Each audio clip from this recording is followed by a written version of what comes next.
G'day music fans, it is Wednesday, May 20th, day 6, and it is time for the E's in my collection. First up, Easy Rider. Soundtrack includes The Pusher, Born to Be Wild, If 6 Was 9, and also includes The Wait by a band called Smith. However, this song is performed in the motion picture by the band and is not available for this album. We have taken the liberty of including the song as recorded by Smith in this package. So it's an interesting little twist on that. Next up, Europe, Final Countdown. This is an original from my collection from when I was 10, 11, 12.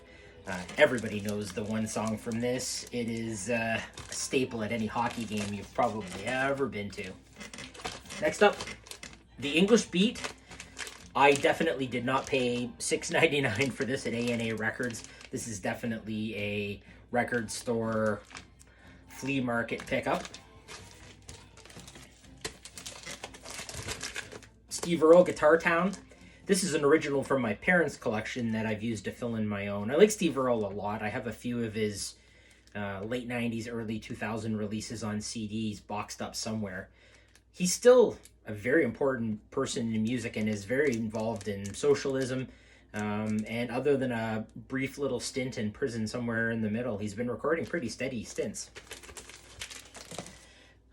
Last one before I get into one specific band is ELO. Very good greatest hits package. Pretty much hits everything you'd want out of ELO. It's what I'm listening to right now, and I have unfortunately learned I do have a skip on track 1, Evil Woman. But the band that I wanted to go into a little bit more is Emerson, Lake and Palmer. I definitely have a prog rock leaning, probably comes from my appreciation of Rush, but has developed into Genesis and Gentle Giant, Yes, and Emerson, Lake and Palmer as well. A pretty thorough chunk of their collection. Trilogy, this one which is a live walk-in concert.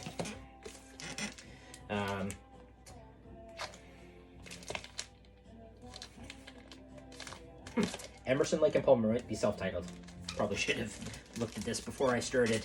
But it has Lucky Man, which is a little bit of a radio hit, if you want to call it that. And there's a funny Simpsons scene with Homer singing that one. Next up is Love Beach. Boy, not one of their best. Welcome Back, My Friends, another live album. And then Pictures at an Exhibition. I'm not going to hide my appreciation for prog. I think the first time I actually got into Emerson, Lake and Palmer was when they were known as Emerson, Lake and Powell. Late 80s, definitely would have been late 80s. They had a brief go where Carl Palmer was no longer their drummer and Powell was, and they had a bit of a hit called Touch and Go. So that's my E collection for today. Tomorrow we'll be getting into the Fs. Again, not really sure how much Fs I have, but we'll dig into that tomorrow. Have a great day.